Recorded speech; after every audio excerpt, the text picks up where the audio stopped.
If opening a dating app makes you feel vaguely depleted before you've even done anything, your brain isn't broken. It's trying to tell you something, and that something isn't, relationships aren't for you. It's more specific, more interesting, and far more useful than that. Dating burnout isn't a weakness.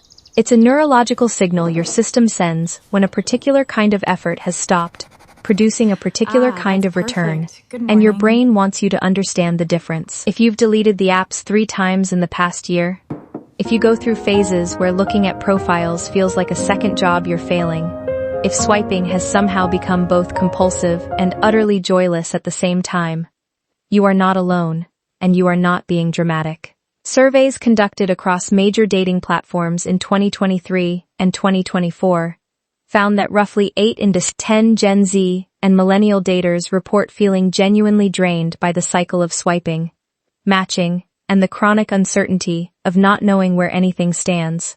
That's not a niche complaint. That's a near universal experience being described by almost everyone in the same language, and yet almost nobody talks about what's actually happening underneath it at the neurological level. Here's what almost nobody explains clearly. Dating burnout isn't just the result of spending too much time on your phone. It's the result of a very specific mismatch between what your brain was designed to find, rewarding about human connection, and what the swipe-based dating architecture was designed to produce.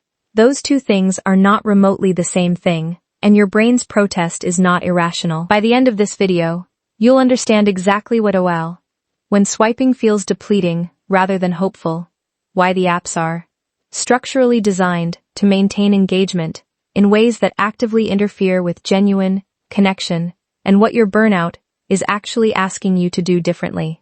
Because the feeling you've been interpreting as failure might actually be the clearest, most accurate signal your system has sent you in a long time. Picture this. She's lying in bed on a Sunday evening, phone in hand, scrolling through profiles she's already seen, matching with people she'll likely never message, watching conversations die in her inbox, while simultaneously opening the app again, as if the new batch will somehow feel different from the last one. She's been doing this for 45 minutes. She doesn't feel hopeful. She feels hollow, and she can't quite explain why she's still scrolling. This is where it gets uncomfortable. That compulsive, joyless scrolling isn't a sign that she's addicted to the idea of dating, or that she's desperately lonely. It's a well-documented neurological response to a specific kind of reward architecture that dating apps share with social media, slot machines, and every other system designed around variable ratio reinforcement. Your brain doesn't stop seeking the reward just because the reward is getting harder to find. It intensifies the seeking, which means the more depleting swiping gets, often the harder it is to put down, because your dopamine system is still running its search, still expecting that the next swipe might be the one that produces the payoff. But that's only half the story, because layered underneath the dopamine loop is a second mechanism that's Leidensting, psychologically costly, and this one doesn't get discussed nearly enough. What researchers call the commodification effect. When people are presented as profiles in a rapidly scrollable stack, the brain's social processing system doesn't evaluate them the way it evaluates real-world people. It evaluates them the way it evaluates products. Quick categorization, comparison, and elimination, a mode of processing that's highly efficient for shopping and deeply corrosive for forming genuine attraction. And the person doing the swiping gets commodified by that same process in return. On the other side of every profile is someone else also making rapid judgments on minimal information, also dealing with the reality that the apps have given both of you far more apparent choices than any brain has the bandwidth to meaningfully process. Decision fatigue research is very clear that the quality of our decisions drops dramatically after making a large number of choices in a short period.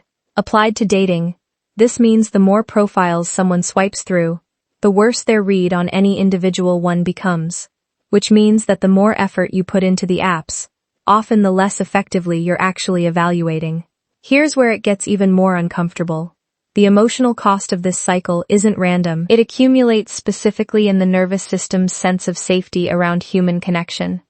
Repeated experiences of effort expended, hope generated, and connection not formed don't just produce boredom. They produce a subtle but measurable recalibration of expectation, until the nervous system starts treating human connection not as something naturally available, but as something scarce, effortful, and likely to disappoint. That recalibration is what dating burnout actually is, and it's a much more serious signal than most people treat it as. Here's the deeper truth this entire video has been building toward. Dating burnout isn't a sign that you're not trying hard enough. It's a sign that you're in a format that was never designed to produce the thing you're no. Samotele Clotion should actually looking for. Think of it like this. Imagine your capacity for genuine human connection as a tank with a specific kind of fuel. The fuel that fills it is real social experience, eye contact, full conversation, shared physical presence, the felt sense of being seen and responded to in real time by an actual human. The fuel that drains it is performed social effort, curating a profile, optimizing a photo, composing an opening message for someone who may or may not respond, and sustaining the low-grade social performance of being casually available and interesting to strangers, across multiple simultaneous conversations, indefinitely. Dating apps run almost entirely on the second kind of effort, while producing almost none of the first kind of return. Which means the more you use them, often the more depleted your connection tank gets, precisely because you're burning the expensive fuel, while producing very little of the nourishing experience it was supposed to purchase. This is why dating burnout tends to hit hardest in the people who are making the most genuine effort, not the people who are using apps casually. If you're taking it seriously, investing emotionally, genuinely trying, you're spending more fuel than someone scrolling half-heartedly. And a tank that's running low doesn't produce inspiration or hope. It produces exactly the hollow, depleted, vaguely despairing feeling you've been calling burnout. This is also why taking a break from the apps so often produces an almost immediate improvement in mood that feels disproportionate to how long you've been off them. You didn't change anything about your circumstances. You just stopped spending the expensive fuel. And here's the part that should genuinely reframe what your burnout means. A depleted tank isn't a sign that connection isn't available to you. It's a sign that the fuel station you've been using is dispensing the wrong kind of fuel. And your system is wise enough to notice the difference between the two, even when your conscious mind keeps telling you to try harder. So what do you actually do when you've identified the burnout for what it is? Here's what genuinely helps. First, treat the burnout as the signal it actually is, rather than the obstacle you'd came in. Dating burnout isn't your brain failing to cope with a normal modern experience. It's your nervous system accurately identifying that the current approach isn't producing the return it needs to sustain itself. That means the appropriate response isn't to push through, optimize your profile, or try a different app. It's to take the signal seriously and change the approach. Second, take a genuine, time-bounded break, not a guilty one.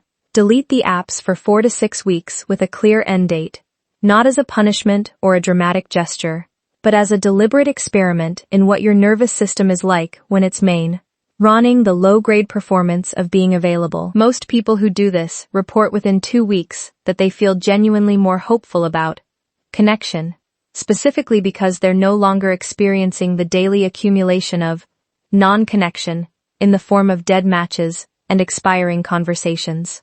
Third, redirect the social effort into formats that actually produce the fuel rather than depleting it. Real-world social contexts, even those that have nothing to do with dating, rebuild the nervous system's sense that human connection is naturally available.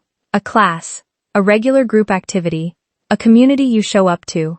These produce exactly the kind of low-stakes, consistent social contact that refills the tank most efficiently. Fourth, when you do return to the apps, use them at a sharply reduced volume, rather than trying to optimize a high-volume approach.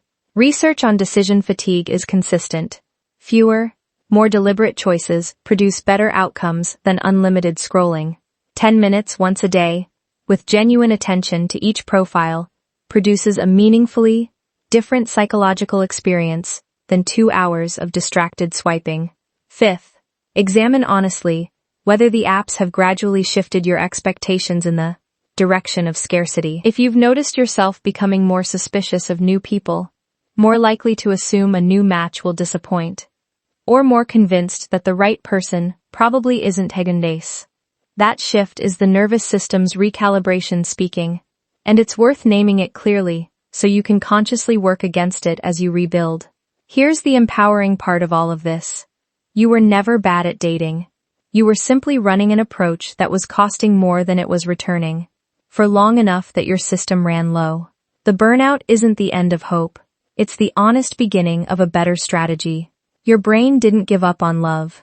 It gave up on an interface that was never designed to deliver it. If this finally gave language to something you've been feeling but couldn't explain, tell me in the comments, how many times have you deleted and reinstalled the apps, and what brought you back? Let's talk about it down there. And if you want more breakdowns like this one, on the real psychology underneath the experiences that modern dating produces, subscribe, because there's a lot more of this we're going to unpack together.